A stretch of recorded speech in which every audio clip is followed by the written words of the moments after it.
أعوذ بالله من الشیطان الرجیم بسم الله الرحمن الرحیم. ما ته مخامخ ناست ډیرو قدرمنو ملګرو ډاکټر جمیل صاحب، زما ډیر قدرمن ملګری سواتی صاحب چې ما ورته نن پروګرام دی راغلی دی، ډیره شکریه ادا کوم، مننه کوم. قدرمنو ملګرو، ډیر د خوشحالۍ مقام دی او ډیر د خوشحالۍ وخت دی. د ټولو نه مخکې خو زه د افغان ټي وي د ټیم، د افغان ټي وي د رئیس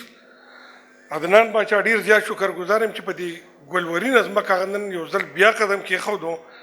او دې ګلورینو خلکو ته کوم چې ما مخامخ ناست دي، دا میډیکل ریفان زمادارونه ډاکټران صاحبان چې دوی په معاشره کې ریټ کې هډې کې حیثیت نن سبا لري، نو ډیر د قدر وړ خلک دي. ډیر خوشحاله یم چې نن زمونږ دلته کې د یو ځای شوي یو، د پښتنو وطن دی، د پښتنو ملک دی، د پښتنو ځمکه ده، د پښتنو ښار دی، د پښتنو ښکلی ځای دی. دا هغه ځای دی چې د دې نه د علم رڼاګانې خورې شوي دي. دا دی چې په دې کوم ځای ولاړ یم، په دې ځای کې ما سبق ویلی دی. جانزیب کالج کې چې نن زموږ په دې حال کې کوم پروګرام دی، زموږ مخکینو رئیسانو د دې ځمکو زموږ د پښتنو دپاره د رڼاګانو د علم د خوږېدو دپاره الله دې د هغو په قبر باندې نور کړي. یو ډیر ښکلی ځای جوړ کړی دی او دا د هغو برکت دی چې موږ دلته کې راوځای شوي یو. په تیره زه د افغان ټي وي د واکدارانو ډېر زیات شکرګزار یم چې دا یو هغه اداره ده، د پښتنو هغه اداره ده، ترجمانه اداره ده چې وخت په وخت د افغان ټي وي ملګري د پښتو ژبې خدمت کوي، راځي په هر اړخ په هر شکل کې هغو راځي او د پښتنو ترجماني کوي. قدرمنو ملګرو، زما چونکې زیات نزدېکت خو د شعر و شاعرۍ سره هم دی، زه په ډېره ذمهواره محکمه کې کار هم کوم، نو زه د خپل طرفه، د خپل ډپارټمنټ د طرفه، د خپلو ټولو ادب د ملګرو له طرفه، که په پېښور کې دي که په سوات کې دي، رحمت الله اجل صاحب ناست دی، دلته زما ملګري دي، د ټولو ادبي تنظیمونو دپاره مبارکباد ورکوم. تاسو ته در کومه، افغان ټي وي ته ورکومه چې یو ډېر ښکلی پروګرام یې را جوړ کړی دی، ډېر ښایسته پروګرام یې را جوړ کړی دی.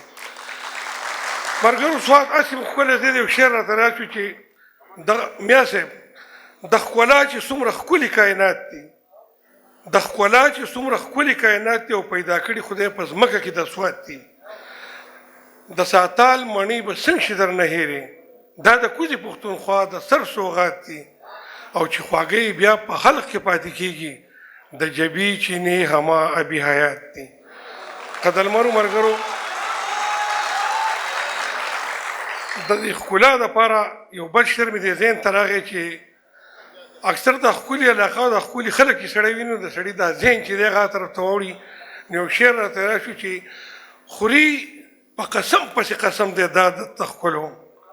خوري په قسم پسې قسم دی دا عادت ته ښکلو، خوی بدلوي هزار رنګونه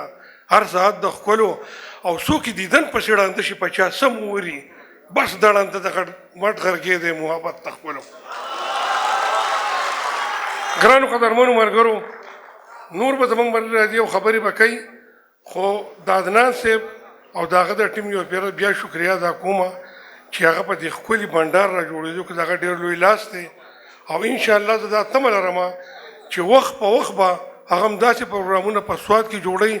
چونکې پسرلی او سوات دا یو نوم دی. زموږ په دې ځمکه باندې ډېرې ستونزې تېرې شوي دي، اوس الله تعالی رحم کړی دی. دا ګلونه قدردان کسان چې زما مخې ته ناست دي، اوس ښکلا ده، ځلا ده، ځلا ده، ځلا ده چې نن موږ داسې یو ځای ناست یو او دا ښکلی پروګرام ګورو. قدرمنو ملګرو،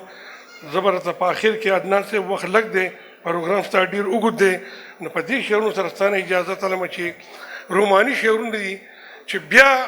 تور باڼه د جانان نیغ ولاړ دي،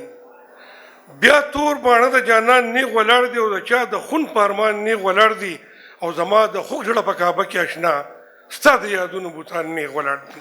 والسلام.